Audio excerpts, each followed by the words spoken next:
12 octobre 2018, jour du 50e anniversaire de la fin de la colonisation espagnole, un groupe d'Africains en mal d'hébergement sont venus avec juste raison avenue Foch, confisquer les biens mal acquis des dictateurs équato-guinéens pour installer des Africains dans ce lieu qui n'est pas réellement une ambassade et qui comporte 101 pièces ou appartements et dans laquelle 90% sont inoccupés. Pourquoi l'ambassade de la Guinée équatoriale de l'avenue Foch n'est pas une ambassade? Tout d'abord par le fait que la décision de l'implanter et de la maintenir avenue Foch est le fruit du cerveau de personnes qui n'ont aucune formation diplomatique. Aucune ambassade ne peut s'installer dans un pays sans avoir l'autorisation préalable du pays d'accueil. Ensuite, le fait d'avoir tenté de faire reconnaître qu'une ambassade est un lieu dans lequel on trouve une discothèque, une salle de jeu, un salon de coiffure et des robinets en or est une plaisanterie de mauvais goût. De plus, aucune ambassade dans le monde fonctionne en mode portes ouvertes, sans sonnerie à l'entrée, sans vigile de contrôle, sans personnel à l'accueil. Autrement dit, un lieu dans lequel on entre comme dans un moulin, et bien dans la soi-disant ambassade de Guinée équatoriale de l'avenue Foch, c'est le cas. Vite, vite, vite.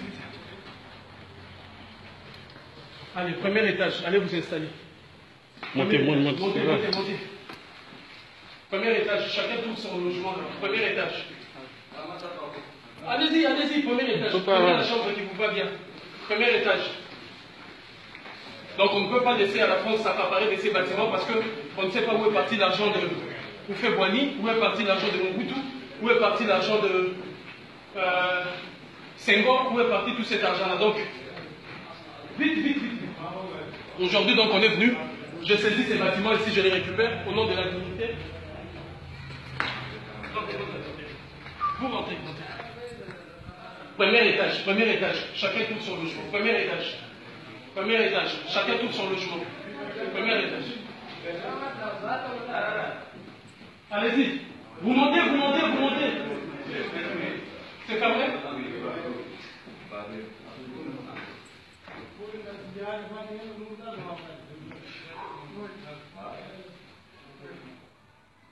Allez-y au quatrième, montez jusqu'au quatrième. Ce qui démontre que l'ambassade de l'avenue Foch ne ressemble en rien à une ambassade, c'est que ce groupe d'Africains a prouvé en ayant pu pénétrer dans l'enceinte de la soi-disant ambassade, sans avoir besoin de sonner ou de fracturer une porte ou une fenêtre. Non, mais c'est une grande première dans le monde entier. On peut rentrer dans la soi-disant ambassade de l'avenue Foch à Paris 16e sans sonner à la porte, sans avoir les clés, sans le moindre accueil à la réception, car on entre dès le milieu de la matinée sans rencontrer le moindre chauffeur dans les véhicules de l'ambassade et de l'ambassadeur en stationnement dans la cour, sans rencontrer le moindre vigile ou personnel d'accueil devant ou derrière la porte, sans le moindre sas de contrôle, sans le moindre employé au rez-de-chaussée, ni au premier étage, ni au second.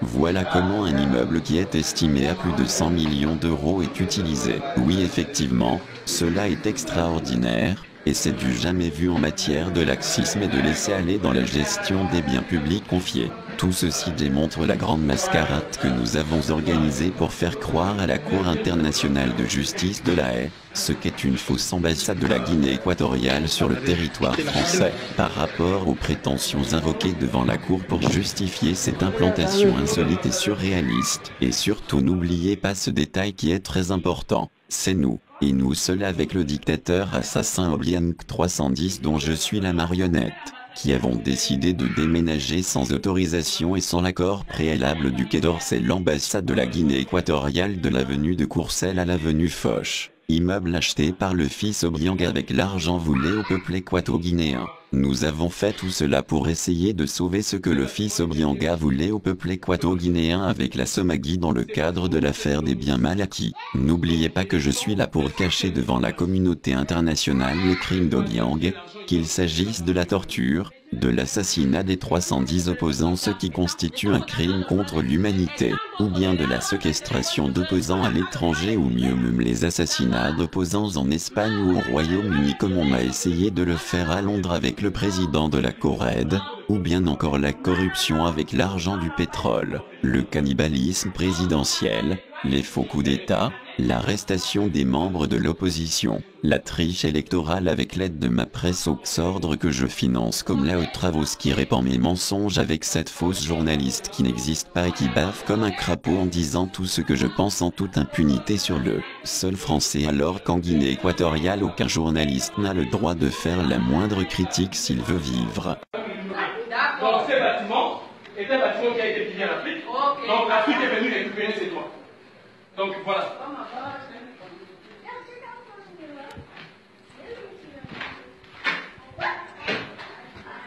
Et là.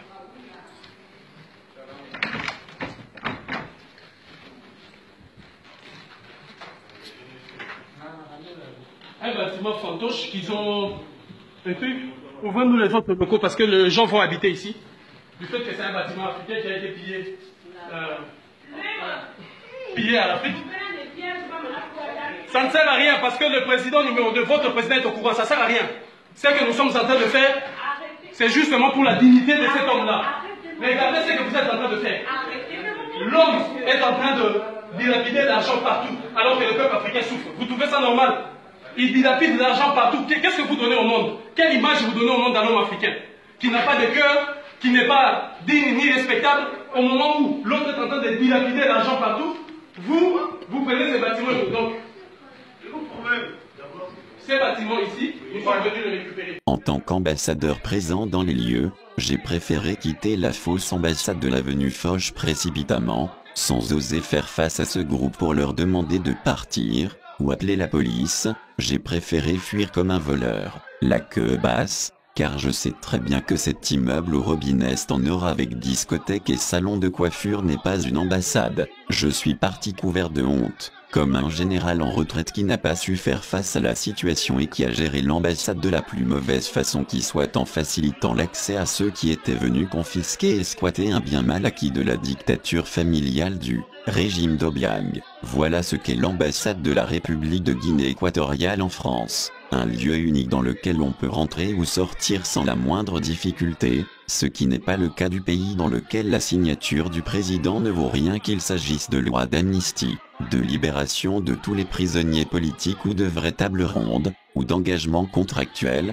mais où il faut un visa donné par le fils Obiang pour sortir du pays. En Guinée équatoriale, il est inenvisageable de bouger une ambassade d'un millimètre sans avoir l'autorisation du dictateur assassin Obiang 310. Mais dans les autres pays on fait tout ce qu'on veut car on est chez nous ici n'en déplaise au Quai d'Orsay. Je ne suis pas là pour avoir de bonnes relations avec la France, mais par mon comportement montrer que la démocratie n'existe pas en Guinée équatoriale et qu'il faut que tout le monde sache tant que je serai là, et tant qu'Obiang, sa famille et son clan il ne faut pas venir en Guinée équatoriale, ni en tant que touriste, et encore moins en tant qu'investisseur. Si vous avez des doutes, relisez le jugement du tribunal correctionnel de Paris condamnant le fils Obiang pour blanchiment à 3 ans de prison avec sursis 30 millions d'amende avec sursis et la confiscation de tous ses biens y compris non seulement les meubles mais aussi l'immeuble de l'avenue Foch que nous avons essayé de sauver en faisant croire qu'il s'agit d'une ambassade,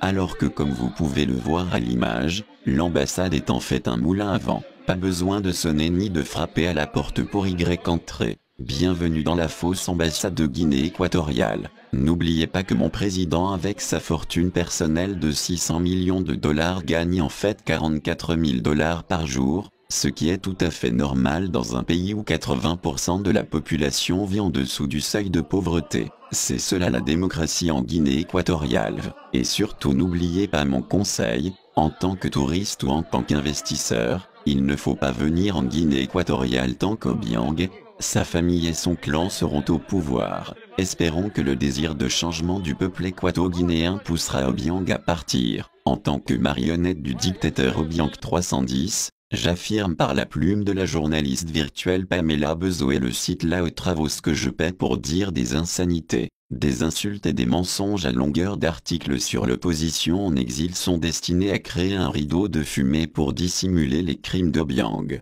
Dios mio.